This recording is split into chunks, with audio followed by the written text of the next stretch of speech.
Hola, buenas chicos y chicas. Pues nada, vamos a comenzar con el bloque número 9, que corresponde a la dictadura de Primo de Rivera. Así que vamos a ello. Bueno, pues el tema básicamente lo que nos habla es de la dictadura de Primo de Rivera, ¿vale? Como al final, en 1898, os acordáis que vimos el desastre de la guerra contra los Estados Unidos, cómo perdimos las últimas colonias. Pues eso va a marcar el periodo del reinado de Alfonso XIII, ¿vale? Que será desde 1906 que se proclame, 1902, perdón, que se proclame rey, hasta el 31 que será la República, ¿vale? Vamos a ver cómo los problemas, los conflictos con Marruecos y la crisis del sistema político de la restauración con los gobiernos de Canalejas y de Maura, pues básicamente van a dar lugar a la dictadura de Primo de Rivera, que va a ser un periodo próspero porque si veis es la década de los 20 y va a beneficiarse pues de la bonanza económica de los felices años 20 de los Estados Unidos. Y pues aquí pues va a haber dinero y va a haber inversiones y va a haber un movimiento económico importante. Vamos a ver las causas de ese golpe de estado de Primo de Rivera y bueno, las etapas que tiene, ¿vale? Después también vamos a ver pues la oposición a esta dictadura y el final, ¿vale? El final de la dictadura y de la monarquía de Alfonso XIII que llevó, como bien sabéis, a la República, ¿vale? A la Segunda República en 1931. Así que vamos a ello. Pues vamos a estudiar los problemas que tuvo el sistema de la restauración. ¿Os acordáis que Antonio Cánovas del Castillo fue el que ideó todo este sistema electoral para evitar los pronunciamientos militares y democratizar un poco el país, ¿no? Bien, pues vamos a ver la crisis de este sistema desde el desastre del 1898 hasta el 31 que se proclama la República. Bien, ya desde el desastre del 98 pues ya se mostraron las deficiencias del sistema de la restauración. ¿Vale? Pero este nuevo gobierno de Alfonso XIII y de estos nuevos líderes de los partidos, como son del Partido Liberal Canalejas, ¿vale? Del Partido Liberal Canalejas y del Partido Conservador va a ser Antonio Maura, pues van a intentar, influidos por las ideas regeneracionistas, ¿os acordáis? De Joaquín Costa y de todo ese movimiento que quería cambiar el sistema y hacer una autorreflexión de lo que tenían, de las deficiencias de nuestro sistema. Pues estos partidos dinásticos con estos nuevos líderes, como son Maura y como son Canalejas, pues van a comenzar a intentar modernizar el país, hacer reformas profundas, ¿vale? El primero, en 1904, dentro de este último periodo de la restauración, fue Antonio Maura, ¿vale? Antonio Maura, del Partido Conservador. Quiso, con la ley electoral, que más gente participara en el electorado, ¿vale? Que hubiera más población que pudiera votar.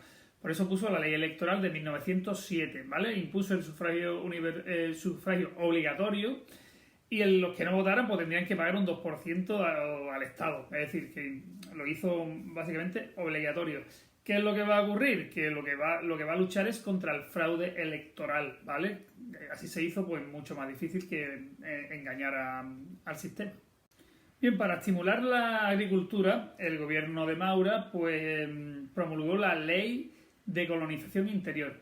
Y en el terreno social, ¿vale? Aprobó algunas leyes, como por ejemplo la ley del descanso dominical de 1904, creó el Instituto Nacional de Previsión, una especie de seguridad social, entre comillas, ¿vale? Pero bueno, vamos a ir creando ese estado de bienestar que tenemos hoy día.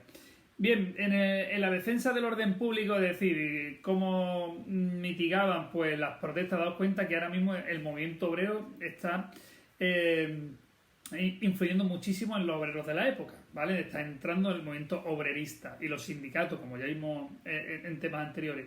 Por lo tanto, las huelgas están a la orden del día y el Estado, pues lo que hacía era reprimir duramente, por ejemplo, los sucesos que ocurrieron en lo que se llamó la Semana Trágica de Barcelona de 1909. ¿Qué es lo que ocurrió en Barcelona? Básicamente, y que dio lugar además a la caída del gobierno de Antonio Maura, será el conflicto colonial con Marruecos, que es el origen de la Semana Trágica de Barcelona. España había consolidado su poder en el norte de África. Como ya sabéis, teníamos las colonias de Ceuta y Melilla. En la conferencia de Algeciras de 1906, pues se nos va a dar el protectorado se va a crear un protectorado franco-español en Marruecos, sobre todo, y la zona del Rif pues será para España, que era muy rica en hierro y aparte íbamos a invertir en ferrocarriles, lo que nos iba a reportar grandes beneficios.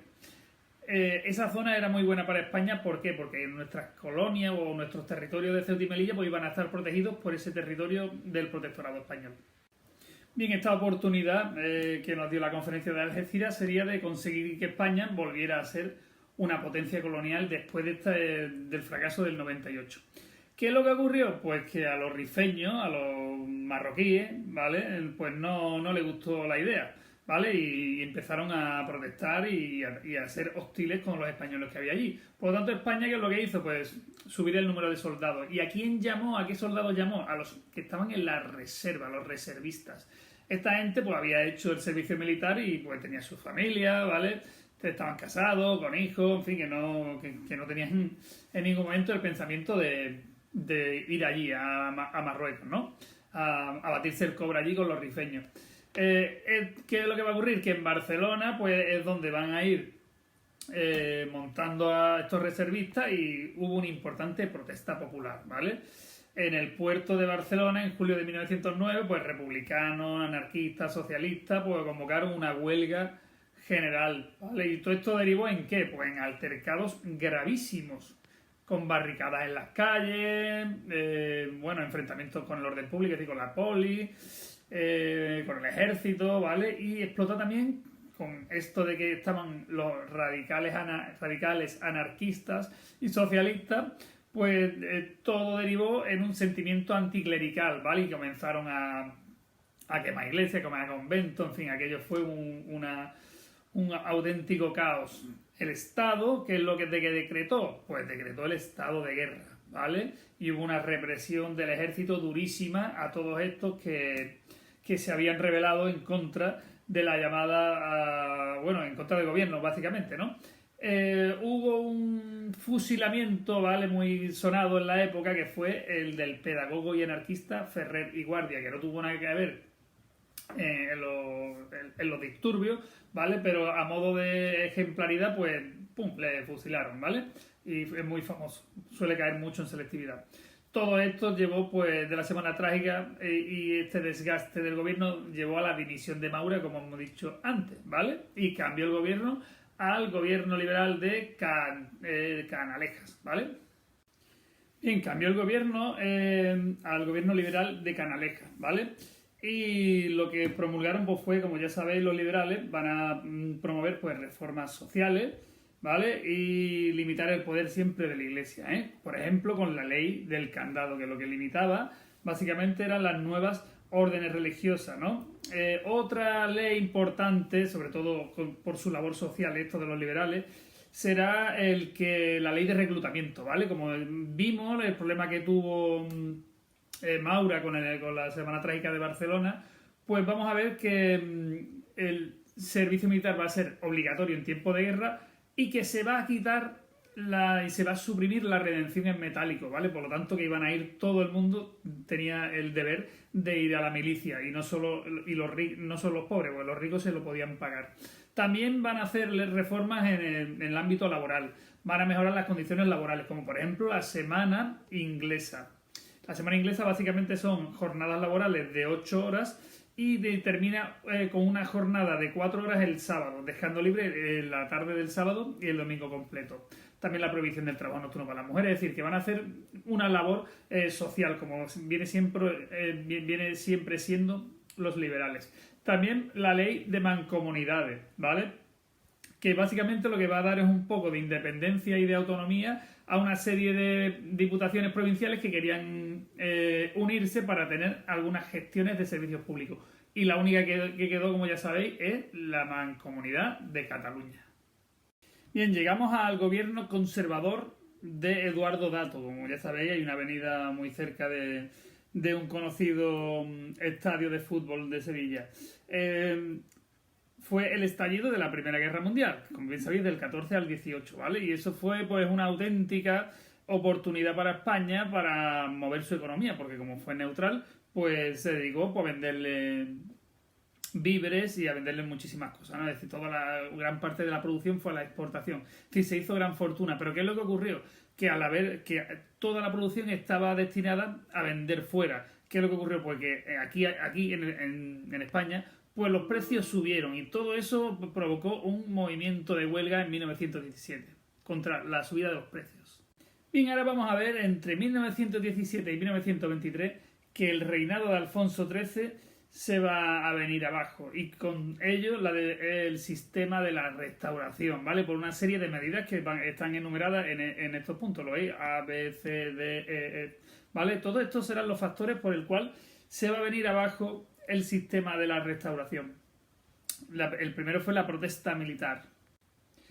La protesta militar, vamos a ver que fue por un grueso número de militares que debido a las guerras coloniales pues estaban ascendiendo por méritos de guerra. No todos podían ascender por méritos de guerra porque no todos estaban en Marruecos. Por lo tanto, todos ellos que no se están beneficiando de esta medida pues formaron las juntas de defensa y asociaciones militares que reclamaban pues, un aumento de salarios, se oponían a los ascensos por méritos de guerra y eso creó un malestar en el plano militar. Además que había un número excesivo de oficiales, ¿vale? Había más jefe que indio, entre comillas, ¿no? Bien, en política pues también vamos a tener una gran crisis, como bien ya empiezan los catalanes con la Lliga regionalista, que ya la vimos, ¿acordáis? Y que, bueno, pues fundamentalmente lo que pedían ellos era descentralizar el Estado. Convocaron una asamblea constituyente, ¿vale? Y de los 760 miembros, pues solo acudieron 71 que además eran los catalanistas y los que estaban en este ámbito pues de la República, ¿vale? Pues fue finalmente todo disuelto por la Guardia Civil. En marzo de 1917 vamos a tener una de las mayores huelgas que ha sufrido este país, la huelga de 1917. Fue promovida por CNT y UGT.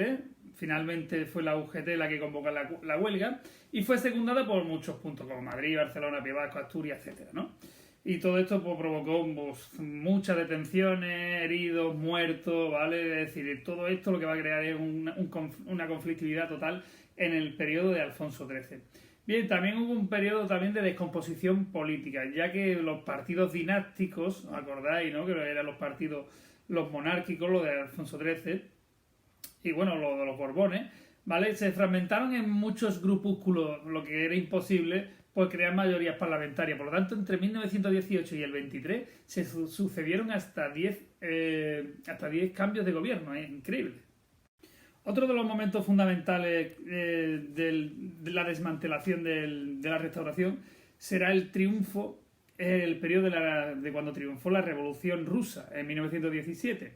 Por lo tanto, los obreros o los obreristas, los movimientos socialistas, sindicales, anarquistas, pues todo eso se van a radicalizar, ¿vale? También finalizó la Guerra Mundial, por lo tanto nuestro ascenso de la producción pues vino en descenso y una crisis total y un aumento del paro. Es decir, la situación social era crítica, ¿vale? En Andalucía además la miseria pues estaba a la orden del día y se creó el bienio bolchevique, ¿vale? El trienio bolchevique, se quemaron cosechas, revueltas campesinas, es decir, que el Estado al final tuvo que decretar el estado de guerra, ¿vale? Y reprender a todas estas revueltas, es decir, este 1917 fue total. Además, esta época también se le llamó en las ciudades el pistolerismo. ¿Por qué? Porque los patronos de las empresas lo que hacían es contratar a pistoleros a sueldo, ¿vale? Que mataba a los líderes sindicales. Los líderes sindicales, ¿qué es lo que van a hacer? Contratar y contrarrestar lo mismo, con atentados contra las autoridades y contra los patronos. Y uno de los que murió pues, fue Eduardo Dato, que era el presidente. Por lo tanto, vamos a ver que esta época es muy convulsa. Otro problema fundamental fue el problema con Marruecos, ¿vale? En el desastre de Anual. Como ya sabéis, la ocupación después de la conferencia de Algeciras, pues España está en la zona del Rif, en el norte de Marruecos, en el protectorado español, en el entorno de Ceuta y Melilla. Por lo tanto, el general Silvestre y Alfonso XIII, el comentario típico, ¿no? Ole tu huevo ahí, ¿vale? De Alfonso XIII al general Silvestre, pues se inicia una ofensiva de los españoles contra los marroquíes que acaba con la derrota, con ese desastre de Anual, donde 13.000 españoles pues cayeron, incluso el propio Silvestre. Por lo tanto, todos estos antecedentes van a dar lugar que en 1923, ¿vale? En 1923, con gobiernos inestables, con la fuerte conflictividad social que acabamos de ver con la huelga tal, y con encima la posible implicación del propio rey en el desastre de Anual, pues va a llevar a la derecha a un golpe de estado, ¿vale? Y a imponer la dictadura militar de Primo de Rivera. Pues el golpe fue el 13 de septiembre del 23 y se justificó por la inestabilidad que acabamos de ver, por el miedo a la revolución social, ¿vale? A la huelga, en fin, a todo lo que acabamos de ver, ¿no? Al republicanismo y a los nacionalismos periféricos, es decir, a la descentralización del país, el descontento del ejército, como ya hemos visto, ¿vale? Y la ley y las responsabilidades del rey con respecto a lo del desastre de Anual, ¿vale? También hay que tener en cuenta el informe Picasso. ¿Os acordáis del informe Picasso? Volvéis a buscarlo, ¿vale? Pues básicamente la dictadura de Miguel Primo de Rivera, no su hijo José Antonio, que fue el que fundó la Falange, fundamental, discernir entre los dos. Miguel, el dictador general. José Antonio Primo de Rivera fue el que fundó la Falange. Pues la dictadura de Miguel Primo de Rivera tuvo dos fases. La primera, que fue el directorio militar, en el que casi todos eran militares, y el directorio civil, donde había militares, pero también se intentó civilizar, es decir, meter a civiles en el gobierno. Bueno, comenzó la dictadura con un manifiesto que hizo Miguel Primo de Rivera, y que su voluntad, ¿cuál iba a ser? Pues limpiar el país de caciques, acabar con toda la corrupción política, las revueltas sociales y todo aquel que atentara contra la unidad nacional, sobre todo por los catalanes y los vascos. Y algunos historiadores opinan que la dictadura de Primo de Rivera, pues la derecha dio este golpe de estado para evitar que se acabara de democratizar el país, que estaba dando muchos saltos democratizadores, ya que el último gobierno de García Prieto pues quería reformar la Constitución, la ley electoral, lo del turno de partido, lo quería erradicar, es decir, que fue un poco como imponer un poco de mano dura dentro de toda esta vorágine de reformas revolucionarias, por así decirlo. Bien, pues comienza el directorio militar, que es la primera fase del gobierno o de la dictadura de Primo de Rivera, que va a estar integrado exclusivamente por militares, ¿vale? Esta dictadura, como ahí lo tenéis en morado, es transitoria, ¿vale? O provisional para salir de la crisis en la que estaba metida el país. ¿Cuáles fueron sus medidas? Pues las típicas de que puede ser de una dictadura. Suprimir la Constitución, se disuelven las Cortes, se prohíben los partidos, se censura toda la prensa, se reprimió el obrerismo y todos los partidos socialistas y sindicatos, ¿vale? Cenetistas, es decir, la CNT y los comunistas. Se investigan los casos de corrupción con el Estatuto Municipal y Provincial, aunque esto no nos supuso ningún avance. Con respecto a Marruecos, pues las cávilas de Abdelkrim, que era el jefe de los rifeños, pues va a caer porque se va a llevar a cabo, porque los rifeños ocuparon parte del protectorado francés, así que los franceses y los españoles pues hicieron el desembarco de Alucema, ¿vale? En la bahía de Alucema, y al final, pues en 1927, pues terminó por concluida y un gran éxito militar. Además, se suprimió la Mancomunidad de Cataluña con ese espíritu de centralizar, ¿vale? Con ese espíritu de centralizar, y se prohibió el uso del catalán, de la lengua catalana, del baile de la sardana, que es un baile típico catalán, es como la sevillana aquí en Sevilla, lo que provocó pues descontento de las gigas regionalistas y de los nacionalistas catalanes, ¿vale? Y aquí en la primera etapa de la dictadura de Primo de Rivera lo vamos a dejar, ¿vale? Porque se va a terminar el tiempo. Así que esta es el fin de la primera parte de la unidad del bloque 9, ¿ok?